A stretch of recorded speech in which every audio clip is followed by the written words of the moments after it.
Are you ready to take some very hot, anticipated questions? No. Hello, everyone, and welcome back to another edition of Pears on a Pod. This week, we have a very big special guest that'll be joining us for this week's episode. It is episode 13, if I'm pretty sure. I haven't done one for a little bit, and I will shout it out just before I introduce my co-host, Jack Hudson, the Russell Ebert clip that we've posted from his interviews up, so make sure you go check that out straight away. But I'll introduce the man that did interview the god himself, and it's Megapint, Jack Hudson. Mate, how are you? Yeah, good, mate. Good to see you. It's been a little bit, but we're back again. We are back, and we're back with a big name, so big that I had to skip footy training for this, so he should be honoured for the fact that we're interviewing the 7-time premiership player for Port Adelaide. He played 236 games. He kicked 53 goals. He's not so much a back pocket plugger. He's more George Fiacchi. George, welcome to the podcast. Oh, thanks for having me, guys. What a great introduction. And sorry you missed out on footy training. You're blaming me. Like nothing to do with the cold weather or anything like that. Just blame me. It's definitely not a bit of soreness or anything like that that's crept into my shoulder, but that's okay. But Hutto, kick us off, mate. This is a very big episode. Yeah, well, Ant's weak as for not going to training, but mentioned 53 goals. And George, did you have a favourite from the get-go? What was your favourite goal of all those? Favourite goal? Well, being a back pocket, you're not supposed to kick many goals. So so it was actually quite funny when I used to kick a goal, because I used to annoy the shit of my teammates and go back and had my arm going like this, going berserk, and I've got to go. And you probably won't remember this because you guys probably weren't even born back then, but I'd be running really wide to keep away from them, because as soon as we got in the huddle, they started belting into me, started punching me in the gut, say, "Stay back here, arsehole." So every time we kicked the goal, I was just like, shit, I've got to get out of here now. I've got to get away from them all. Oh, that's sensational. I did get tipped off about there was one as well. Obviously, you said we are quite young. So you took 3 bounces at Alberton, and you kicked a goal in the back pocket, and all your teammates burnt you with a high five. We're having a bar of it. Oh, yeah, no, that happened regularly. They actually told Scotty Hodges off once. They said, "Will you stop shepherding his goals through? Bloody touch it, for God's sake." I'd be going berserk down the flank. My arm would be going up to the crowd, and they'd go, "Oh, no, here he goes again." Oh, that's awesome. Bit of me time from a back pocket. That's good. Yeah. The couple of times I kicked 2 goals in a game, and that was the end of it. Like they just turned their back on me. That's the one where they kept, that's it. We're not going to acknowledge him. Oh, that's sensational. How good's a brag at kicking a goal as a defender, though? I know I get around a couple every now and then. 3 days later, I'm still tipping everyone off in the chats. Oh yeah, no, that was my job. Like it was quite funny. Jack Carl come up to me one night at training, and he said, "Look, George, you're good in the mouth. You're quite sarcastic." And I said, "So what I want you to do on the weekend is get in the face of the opposition. Get them in their face so that they want to kill you rather than get the ball and go." Right, yeah, beauty, Jack. Is that what you think of me anyway? So I said, "You don't need to give me a license to go around mouthing off to people." So anyway. So I get there a couple of months later. Jack calls me and I said, "Now, George," he said, "you know what I said? Well, go out there and annoy the shit out of everyone." I said, "Yeah." He goes, I thought he was going to say, "Oh, well done, you've done a good job." He goes, "I didn't mean your teammates as well." Oh, that's terrific. What was it like playing under Jack? It would have been a lot of fun as well. Oh, it was been tough too. Yeah, Jack would look up all serious. Jack was a great coach, and you don't realise it till you leave. After a while, like we'd been together for probably 10 years or so, and you hear the same thing over and over again. You go, "Oh, he's full of shit, this bloke." This guy just says the same shit over and over. But after a while, when you reflect back, you go, he was really good. He was a great people person. He made you believe in yourself. The first thing he ever said to me, he met me at training at pre-season. He says, I went up and introduced myself. "I'm George." He goes, "George, I know who you are. You're the best back pocket I've ever seen." I said, "Oh, shit." Oh. That's all right. I walked away 10 feet tall, and Roger and Timmy and I were sitting in a truth bath a few weeks after. And I said, "Hey," we used to have a little bath in Albert. We used to call the truth bath. We all sit there. And I said, "Guess what Jack said to me?" He said, "He reckons I'm the best back pocket I've ever seen." Timmy goes, "He told me I was the best rover he ever seen." Roger goes, "He told me he was the best fullback." Then we thought, Jack is a great car salesman. He just tells everyone what they want to hear, builds them all up, makes them feel good about themselves. But that's actually an art. He's got an art. When you sit down and talk to Jack, he actually makes you feel really good about yourself. So it's great how he got the best out of people and results are on the board. What he coach 10 out of 12 or something like 12 years. It's just crazy. And I'll take you further back as well. Junior days at Rosewater. What was it like? Because you were a Port fan growing up as well, weren't you? I was a big Port fan. Yeah. I used to. Well, Rosewater's a great club, and it still is a great club. As a junior, I played there. I reckon I was probably 6 or 7. My brother was playing footy at the time, so I went out there and just followed him around. And so I was playing kids that probably double my age, but I didn't care if I wasn't getting kicked. It was just good fun being around everyone and playing at Rosewater. But being Italian was a bit different back then. They go, this kid can't play footy. What the hell is he? So lucky enough, I was a little different. And I copped a bit of abuse back then as a kid, but it was good. It made me really resilient. And the coaches there were fantastic. The coaches there said, George, when they start calling it Wild Dago, whatever they used to call you, said, they're actually saying you're a good footballer. So in my head back then, I'd go, right. So every time someone called me, I'd go, you're saying I'm a good footballer. I said, yeah, right, I get that. So every time someone would call me whatever, I'd go, oh, right, yeah, okay, thank you, mate. Like you acknowledge them, they go, no, that's not what I expected the reaction to get from that. So as a kid growing up, it was fine. It was great. We used to, people talk about racism. Look, to me, it was of course it was racism. But it was a natural thing. I was a different kid. I wasn't like the rest of them. But but as soon as you start getting a few kicks, they'd find any way to be able to try to get under your skin. But let me tell you, I was worse than most of those guys. Were I used to say back to them. So it was never an issue from where I sat. Did you have a best sledge over time? Like not so much in your junior days, but even was that I was about to ask. Yeah, no, there's a lot of good sledges. None that I can really share on here. That's going to be recorded. But there was a few. Timmy Jenner used to come out with a couple of beauties out there, and most of the time it was we weren't directly like Greg Phillips. I'll use this as an example. Greg Phillips was a classic. Like he, as I said, if I had a good game, I'd be running down, grabbing the ball, and all the back defenders used to get shitty. I go, stay back here, will you? Stay back here anyway. So I've run down. I've had this got the ball. I must have kicked the goal or something. It was against South Adelaide Oval. I go back to my spot there, and Greg Phillips was like, who's on Fiacchi? My opponent next to me, Greg Phillips goes, are you on him? Stay bloody on him. Don't let him get another kick. So he's actually talking to the opposition that way, telling him not to let me get another kick. And the poor guy must have felt that tall. Like he's getting told off by my teammate for not picking me up. So you can imagine how you deposition everyone, how bad that would feel. Oh, no, you're kidding me. I'm getting told off by his teammate for not picking him up. But it sounds like you guys had a lot of fun on the field. And does that come with the success that you had? Like just to be able to sort of relax, have that fun, and like you can throw a few sledges and jokes like that around? Oh, yeah, of course. Yeah, success. When you start winning a couple of premierships, you grow 10 feet tall and you can say whatever you like. And, you can be arrogant, which I was very good at on a footy field in particular.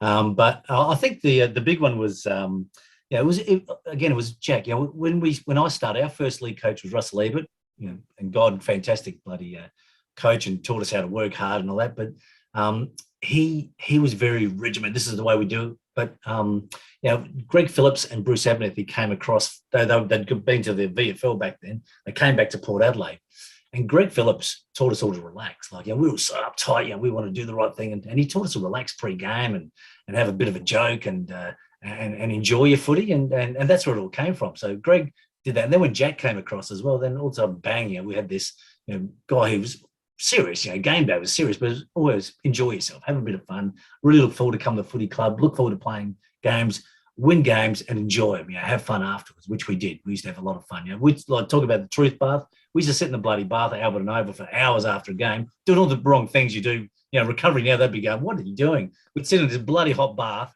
drinking beer, telling stories, and then we'd get told off, hurry up, we got presentations upstairs at the bloody club. So we'd get up there bloody half bloody naked, all wet. And so everything you do wrong, we were doing wrong back then for recovery. But, we front up every week. And we had very successful periods. So it wasn't too bad. Tell us about 85 when you first arrived at Port Adelaide, the whole year in general. How was that feeling being a part of Port Adelaide for the first time? Yeah, well, look, I arrived at Albert and Oval way before that. I was, as a kid, we played juniors. I was probably a 14-year-old. I walked into Albert and Oval and I've gone, even today, I walk into Albert and Oval and I go, there's something about Albert and Oval. I don't know what it is. There's something sacred about it. You walk in, you go, you just get goosebumps. Like I've been there since I was bloody 14, but I still get this feeling of, wow, there's something special here. So as a kid, your eyes light up. You go, what the hell?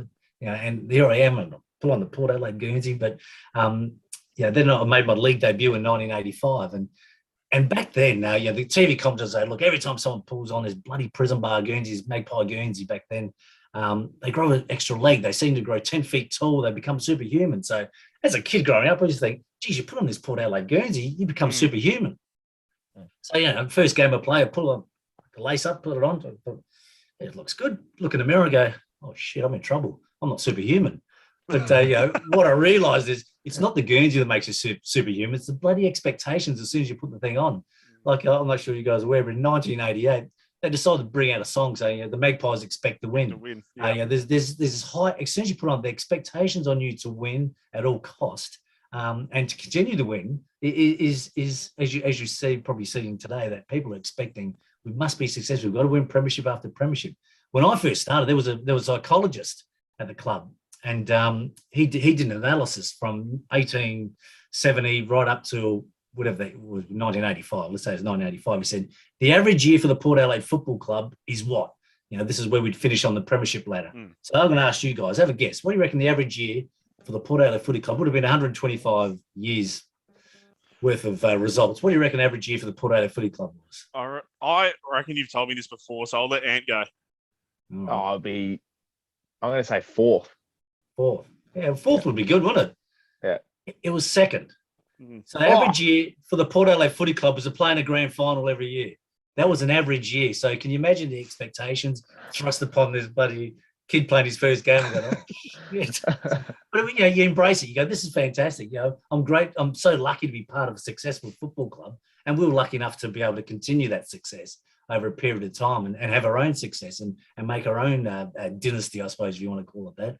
So we were very fortunate to play a very successful era, and I still pinch myself today going, did I really play in 7 premierships? That sounds ridiculous. Like it just, and if you looked at my background, you'd be going, how the hell did I play in 7 premierships? But I've got it. No one can take it away from me, and I've got a tattoo to prove it, even though there's a wrong year on it, but I'm too scared of the pain to go back and get it changed. What years it got showing? I had this bloody. I reckon it was 84. We decided we all had Mad Monday. We'd been the chimney. We'd done the unveiling. We'd been drinking all day. So there was a tattoo parlour not far from Albert Nova. So let's go get a tattoo. Come on. Back then, only really tough people got tattoos. Now they're a fashion item. And so we walk in, and there's a guy in bloody big long beard like this, getting his chest tattooed and a big bike. You're like, God, the guy Marty, the guy there was a Port supporter. Oh, you boys coming in? We're going to get a magpie. Yeah, let's put a magpie on the ankles. Anyway, so he tattoos a magpie on the ankle, which bloody killed me. Like on the ankle, I'm not sure what's going on there, but this guy's getting his tattooed. He's not even flinching. I'm just nearly in tears. So Marty decides to be creative, puts all these bloody things. Puts a few the premierships I'd played, and I think it was 4 up until the stage. He must have known because he put 3 other like comets. So it looked like there's flying things flying through that had. I said, I know you're going to win a few more. So, and funny enough, he left another 3 there. So I hadn't been back for ages. I thought, I'm not going back to get it done. I'm not going through that bloody pain again. Not sober anyway. And anyway, 20 odd years later, I've got kids, and kids would look at my ankle and go, Dad, what is a, actually, I'm going to ask you a question first before I say it. What does a magpie look like after 30 years on the skin? What does it start to look like? probably losing a few feathers, I'd imagine. It looks like a bloody crow. Like he's lost the wine, looks like a crow. No. And the kids would go, Dad, why have you got a crow on your ankle? I'd chase him around the house ready to kill him. So I'm going, I'm going to have to get it redone. So I went and saw Les, it is. Yeah, he went and updated it for me. He said, can you make it look like, not a Collingwood medal, I want it to look like a Port Adelaide. So he put the prison bars underneath. He put the V of the yoke of the Power Guernsey as well. So and PFC at the top. And I said, just fill in the years that are missing. So he put the years in there. He goes, are you sure about these years? Yeah. Just hurry up, will you? Just hurry up. Anyway, so he's put 97 down. I go, oh, shit. We didn't win the premiership in 97. It was supposed to be 96. So I'm going, I'm going to have to go back and get it redone sooner or later. But I did play in the premiership in 97. I played in the B grade premiership. So I do tell people I played in 8 premierships, but apparently you're not allowed to count B grade ones. Oh, that's a bit rough. But I want to talk to you about 2 particular games that probably I think you're pretty proud of as well. First of all, you mentioned 1988, the Anthony Williams tribute game. What was that whole day like? And then I think you came in late as well. Yeah. Oh, that was one of the emotional games you ever played. I never, the feeling then, like, oh god. So Anthony Williams, good mate of ours. We're all close, as footballers, and I got a phone call from Ian McKenzie, who was the CEO at the time, and he told me, look, George, I've got some bad news to tell you. Anthony Williams has died. He had an accident at his house. He was building. We all knew he was renovating a house, and Stephen there told us all the story, and we were just devastated. You're kidding. So, no, it's terrible. Anyway, he says, and right at the end of the conversation, he says, and by the way, Stephen's not playing tomorrow, so you're going in his place.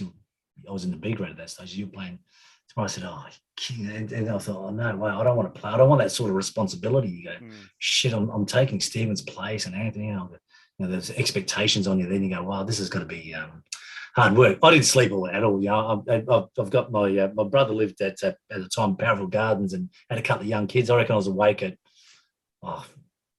5 in the morning. I thought I paced around the house. I go, you know what, I'm gonna go drive, see the kids, and have a bit of a mess around with them, and start kicking a footy with them. They're only 5, whatever they were. So, and that was really early. So anyway, so that happened. Got to the game, and it was probably one of the most emotional speeches I've ever heard from John Carl. Like, everyone was in tears. It was just crazy. So we've gone out there, everyone tried their butts off, but we were getting smashed. We were getting done big time. And then half time, it happened again, and from nowhere we just bounced back and just had this magnificent win against all odds, because they were killing us early. And then the hardest thing we've ever done is jumped in our cars, went around the Williams household, and saw Foss and Von and Mark was there, and Stephen and Jenny. So we had to pass on our condolences, and it was just such an emotional day. It was one of those days you'll never forget. Even now you go, oh God, it's really hard to talk about it, because it was such an emotional day and really personable. So so that was tough. But it was a blessing for me, because I was lucky enough to play a good game, and probably the thing that kept me in the side for quite some time. I was lucky enough to play really well, and did the weeks after. And Steve came back and didn't play back pocket, went in the centre, so he was happy not having to play back pocket, but he stayed in the midfield. So that was one of those games that people say, oh, that was your first game. I said, well, no, it was probably my 30th game, but people do relate to it as my first game, probably my first really good game, I should say. Yeah, and the 1990 grand final, of course, best on ground. Yeah, thanks for bringing that up. I was going to bring it up. But, it's good. Yeah. Jack Odie medal, I think we call them. Yep. Yeah. That was another. Talk about emotional games. Well, that was hard work. That was 99 is the year we decided Port Adelaide's going to be go against the SANFL and go and try to get into the VFL, AFL back there, and everyone hated us. You walk down the road, people abusing you. Poor supporters loved you, and so it was really us against the world.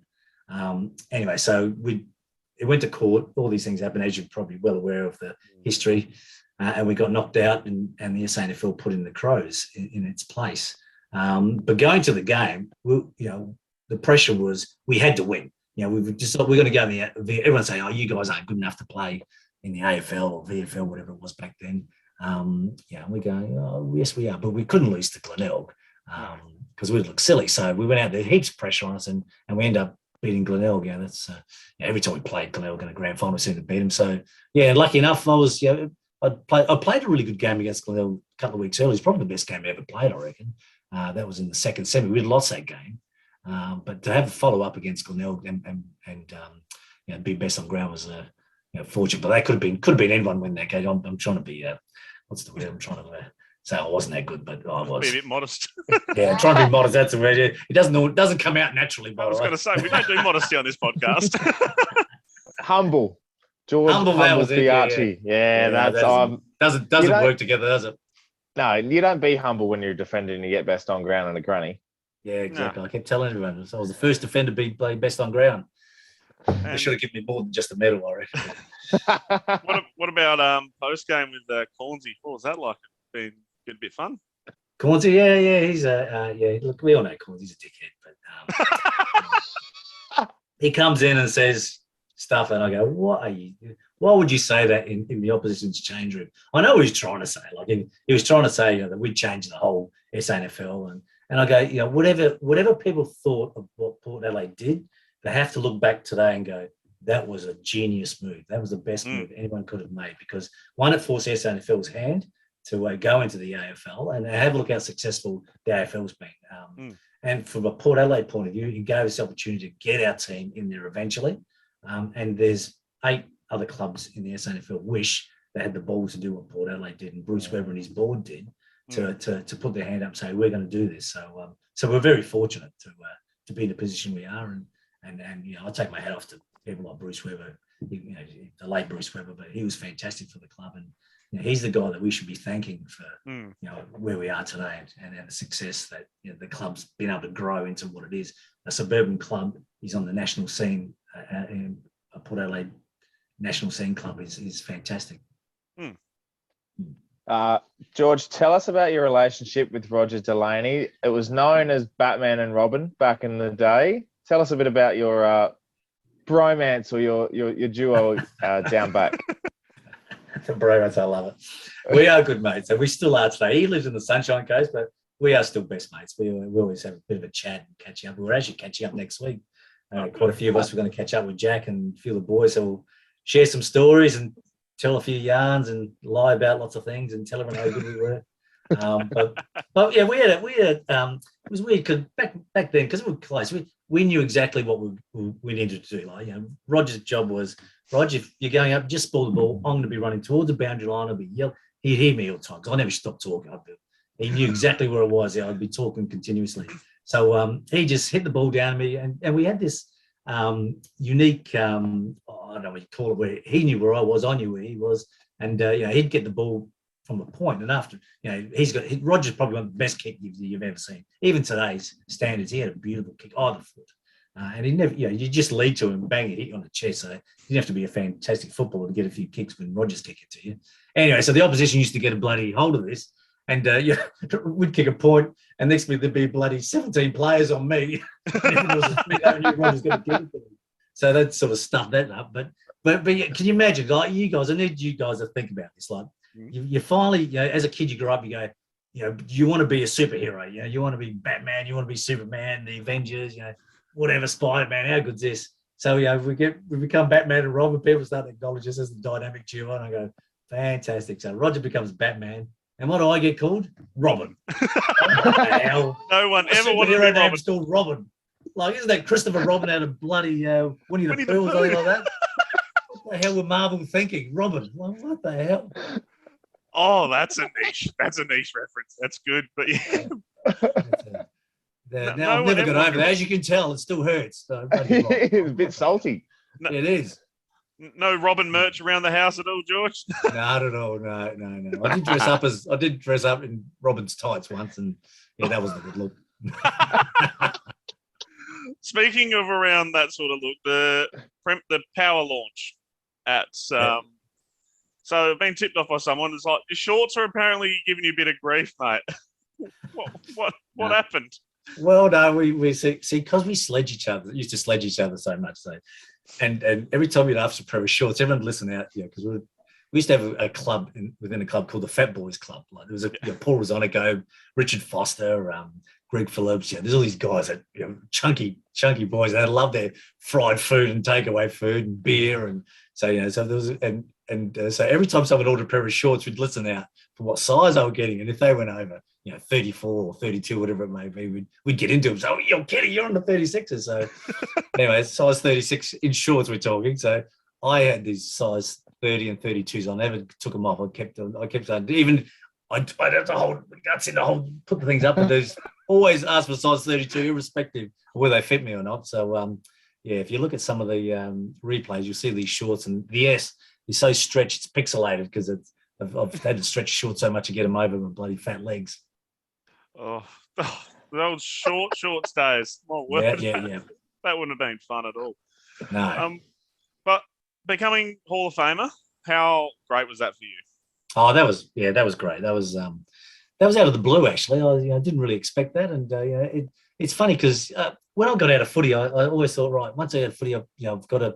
I saw a lot of past players hang around, and they struggled with the where you move from out of football into normal life. You know, it's a hard way to progress. The progression is really hard. Some people, you know, turn to alcohol, drugs, gambling, because you miss that adrenaline rush you get on a weekly basis playing footy. You know, and being around your mates continuously. So all of a sudden, bang, it gets cut off quite quickly, and you go, shit. You know, that transition period can be quite hard and quite dangerous. So I saw a lot of the ex-players hanging around, and I go, it's not what I want to be when I finish. So I wanted to move into make sure that whatever my next move was, I'd make a clean break and not be one of these guys that hang around a footy club and tell everyone how good I was.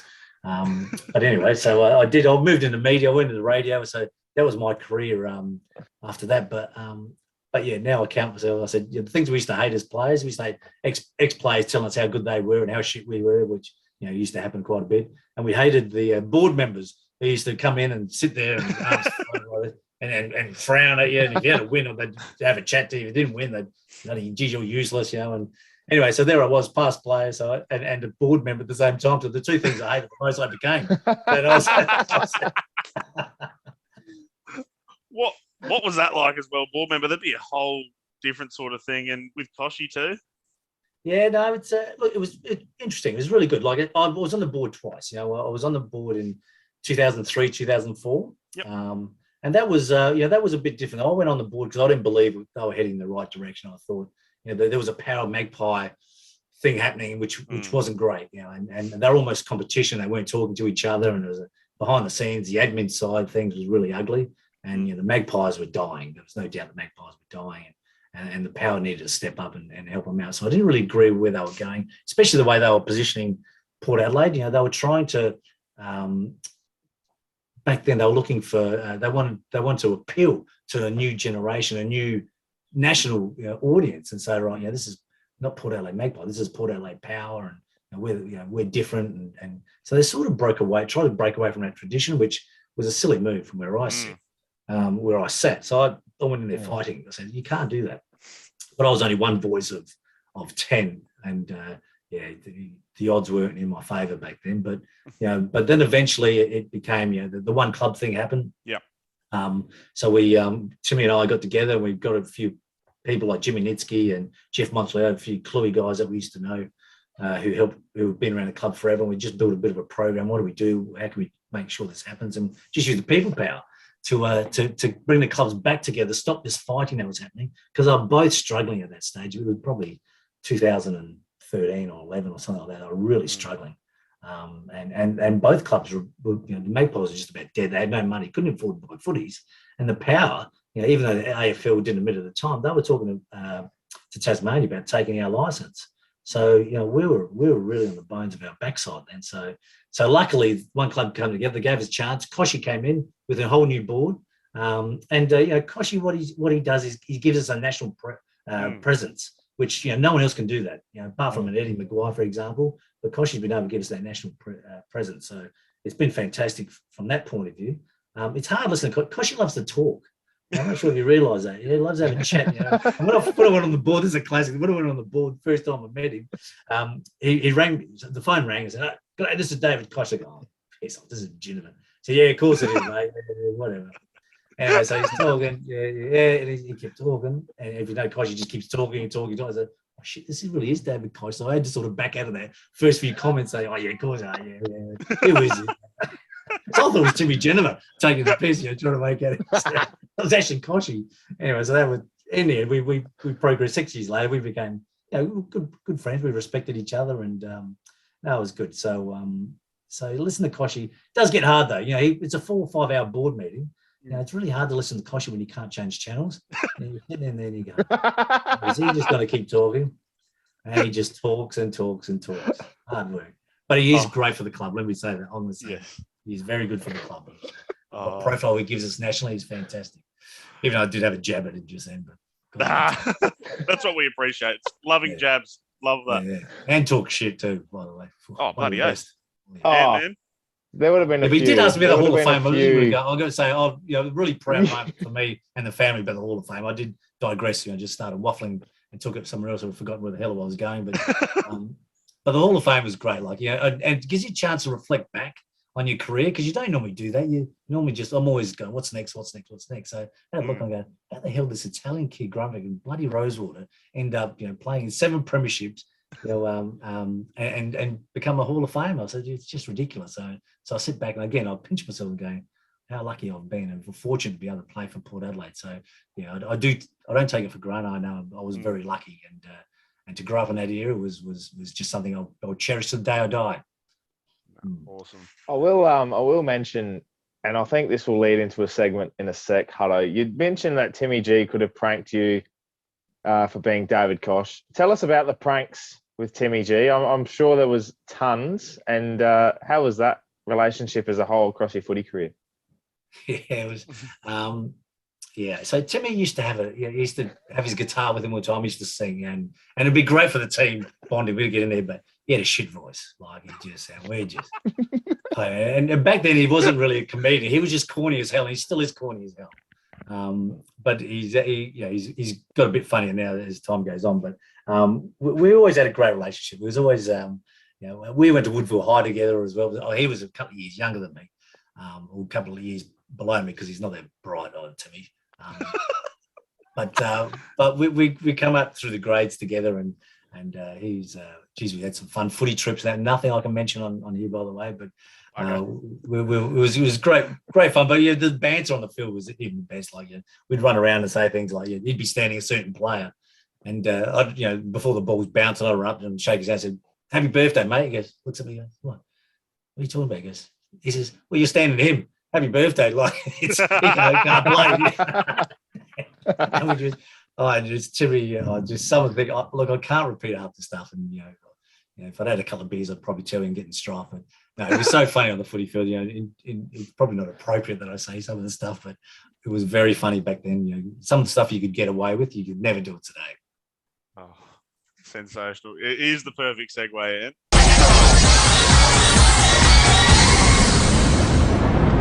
It's time for Big Brother. This week we have George Fiacchi. He's going to tell us a couple of stories about what happened on footy trips or stuff that happened in the inner sanctum of Port Adelaide back in his day. George, Big Brother, tell us a few safe for work stories that may have happened across the footy club or on travels in footy trips and stuff like that might have been create a couple of laughs. Well, you're testing my memory here, by the way. It's 30 years ago. But we were so lucky. We I didn't play league footy, but we went to America. I was still playing under 19s back then. We went to America. They had a spot, so they opened up a spot for me. So we went to America, and we went to stayed in Hollywood Boulevard, and we went to Las Vegas and Hawaii, and so there we are, 18-year-old. We're sitting around, because in America you're not allowed to drink till you're 21. So we all had fake IDs, and of course, we're sitting around a dinner table all there drinking. And people ask for our IDs, and we give them our IDs. And then where's the photo one? So we don't have photos in Australia. So they come back and he goes, "Right, Anthony." Everyone's just sitting there looking at each other. They go, "That's you." His fake IDs. I didn't even know his name was on them.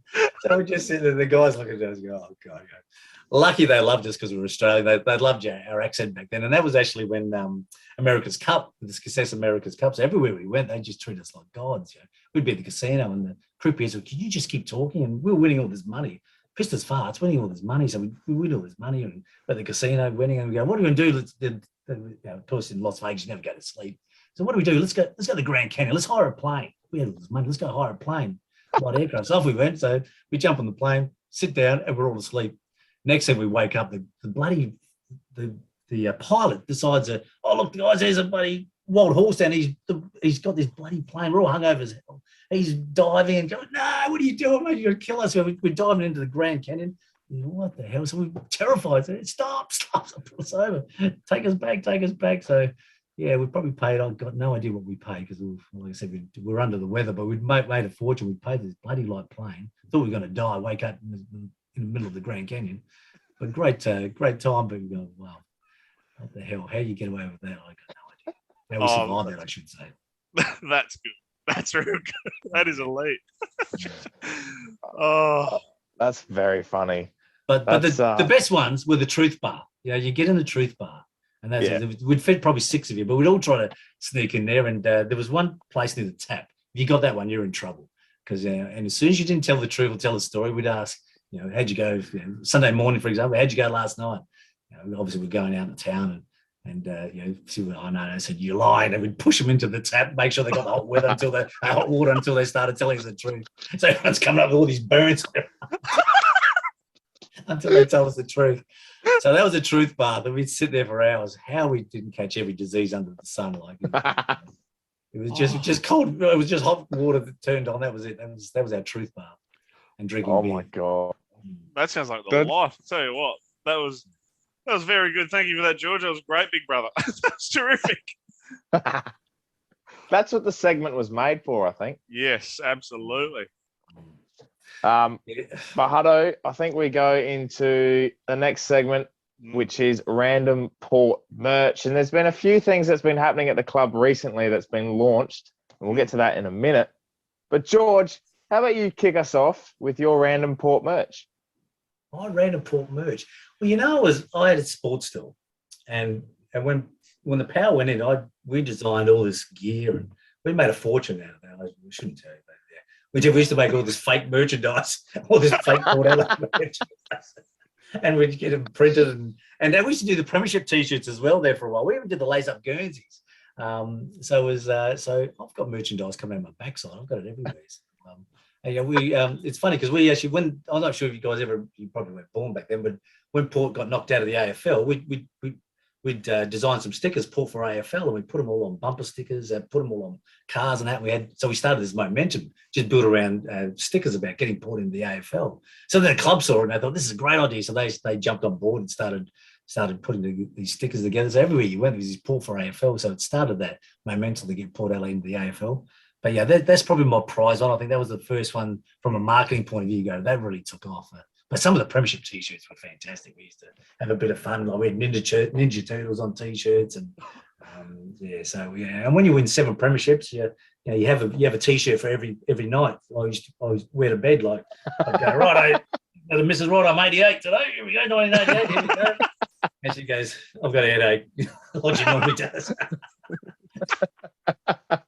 So I used to wear all my premiership T-shirts every night, just 7 days of the week. You can do that when you win 7 premierships, by the way. I'm not sure you guys have it. Oh, that's a subtle dig at you. I've got the one. I've only got the Sunday nights. Does it work? No, not really. No, not with mine. Yeah, no. It works. Gets me excited. That's about it. Yeah, that's it. Yeah, that's exactly. It doesn't take much of mine. Sensational. Hutto, what's your random port merch this week? So I was cleaning up some stuff the other day because I needed to, because there was shit everywhere. And I found this from 1997. The VHS. Oh, bloody blurred my bloody camera, didn't I? Yeah, we'll get rid of that. The VHS of our inaugural season power play. Yeah. Lovely Guernseys. Yeah, it's pretty good. Bit of a documentary about the 97 season. So, yeah, found that. Got nothing to play it in, though, because nobody keeps a VCR these days. No. Unless you're a Crows fan wanting to watch old premiership videos. That's about it. I think it's all on YouTube now. Yeah, unfortunately, yeah. Well, I've got a few VHSs. So if you ever find some of the VCR, let me know. Yeah, we'll do. We'll hit you straight up, George. That's easy done. Yeah.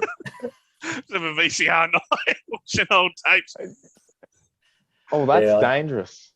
It is. Well, we went to a premiership reunion, and they were talking about, can't remember what year it was, and I said, "Oh yeah, look, I had to get I'd go looking for some tapes, some VHS." I said, this was a few years ago.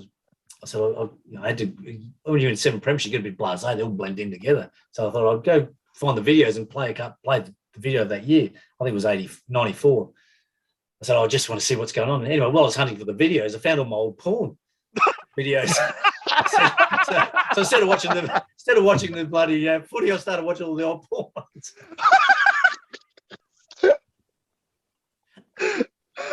Oh, I knew exactly where that was heading, and it's even funnier. Oh, that's terrific. Can you delete that bit? Yeah, we'll keep that. We'll keep that out. That's definitely staying in. That's sensational. Speaking of hot things to put on, Yes. this week the club launched the new Stealth Guernsey by Macron, and that's my random port merch. Nice. Yeah, look, Simple looks as good, that. doesn't it? That looks I really reckon good, doesn't it's sexy. it? Yeah. I reckon That's we might see gonna- that. I reckon we might see that on over the summer. I reckon there must be something to do with women. I reckon there's a test case out there. Ooh, Let's have I a look. like that.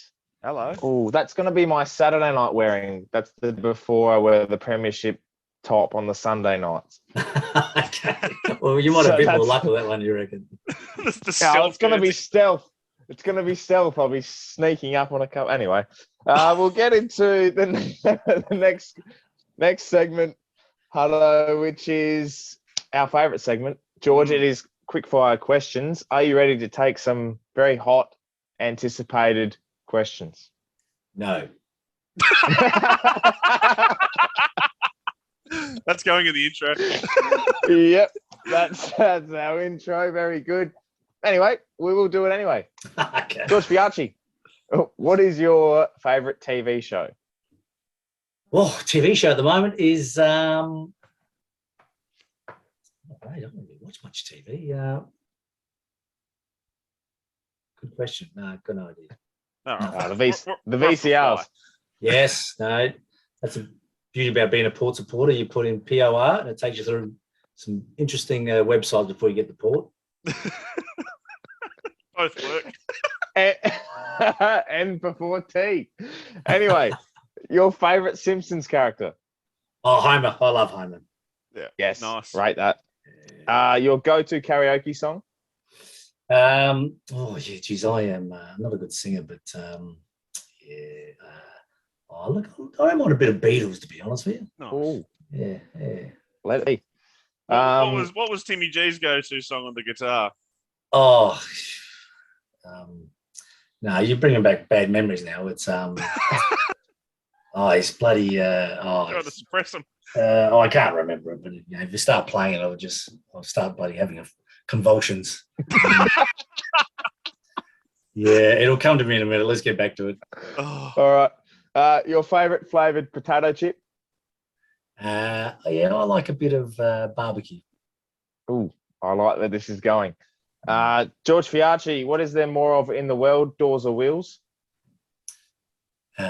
Doors. nice. Great. And finally, the most controversial question on this podcast. What is your favourite shapes flavour? Oh, barbecue, come on. Yes. Yes, That's it. Come on. That's only one Simple. flavour, isn't it? Yeah, it's only barbecue. Yeah. The The other one's just fake. I hate this question now. Jack, what's your flavour? I love chicken crimpy. Love bloody orange box. It's so good. No, that says a bit about your personality, I think. I think it does. Yeah, very Yeah. vanilla. Yeah. Oh. Yes, yep. No, Oh. see, it's the defenders. The defenders are on the same page. Barbecue shapes. Yeah. Oh, Barbecue shape will win. I forever love Dom Cassisi. Thank you. Oh, poor Dom. Oh. Well, is Dom all right, let's- chicken crimpy too, is he? Yeah, Dom is the only other one Yeah. that we've had. Yeah. Dom doesn't surprise me. Yeah. WA boy. Yeah. No idea. Everyone Oh. else has pretty much been barbecue, Mm, which is Normal not people. a surprise. Yeah. It seems to be a Port Adelaide thing. mm. Yeah. Anyway, Hutto, let's get into the next segment, shall we? Mm-hmm. Before you cry again. It's obscure Port Adelaide players. This is where we mention players that have played under 100 games for Port Adelaide over the time. Hutto, how about you kick us off? No worries. I can do that. Yeah. So came across in that trade period where we tried to basically win a flag with a lot of recruits. He only played 21 games for Port Adelaide, but he ended up playing 174 for his career. So a former first overall draft pick, Jack Watts. Jack Watts qualifies. Oh, Watsy. Is that a cheeky call out? Would love Watsy, but we'll see what happens, eh? Okay. George Fiacchi, what is your obscure Port Adelaide player? My obscure Port Adelaide player is Ian Downsborough. Nice. Yeah, I think he wore number I 4. like that. First player to wear number 4. Mm. I think I presented the Guernsey to him thinking this guy's going to be really good, and not sure he did much. He kicked the winning goal on a showdown. That's all he needed to do. Did he? That's enough. That was enough. Yeah, I don't think he played much, did he? No, he played bugger all. He No. played 7 games. Yep. And Then he- won the showdown. Well, that's not bad.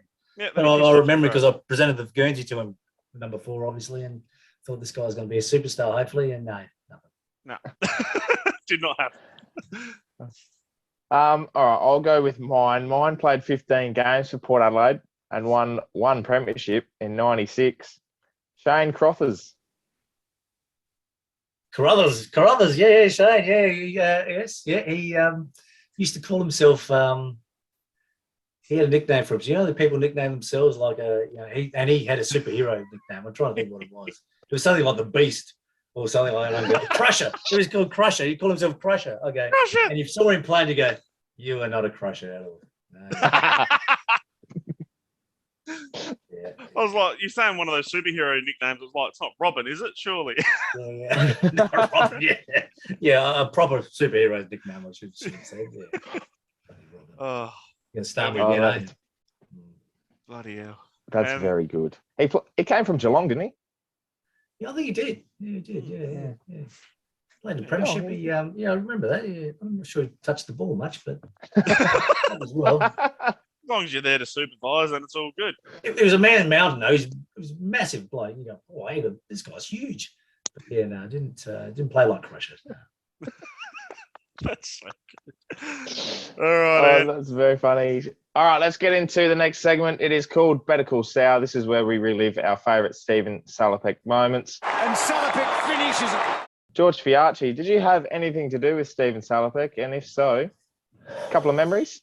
I didn't have a lot to do with him, but he was a good mate of my nephew's. Like, he's one of the pretty boys, Stephen Salopek, and my nephews Robbie thinks he's a bit of a pretty boy. They used to hang around together and just compare bloody hair product and skin moisturizer they'd be using. But that was Stephen Salopek. Yeah, everything was perfectly manicured, the hair, the beard, the lot. So yeah.